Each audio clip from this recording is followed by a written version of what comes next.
வணக்கம். இது நம்ம சேனலோட ஃபர்ஸ்ட் ஆரம்பமே அமர்க்களமா. இந்த கல்யாண வீட்டு ரசம் ரெசிபியோட ஆரம்பிக்கலாம் வாங்க.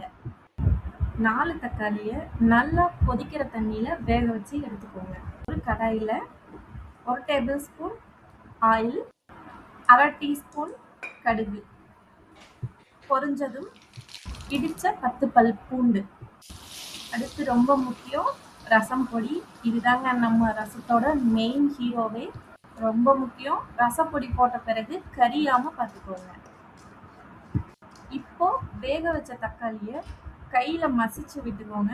அப்படி இல்லைன்னா மிக்சியில கொரகொரப்பா அரைச்சி இந்த ஸ்டேஜில் அரைச்ச தக்காளி விழுத ஆட் பண்ணிக்கோங்க. தக்காளி போட்டு 2 நிமிஷம் நல்லா கொதிக்க விடுங்க. இப்போ தேவையான அளவு உப்பு ஆட் பண்ணிக்கோங்க.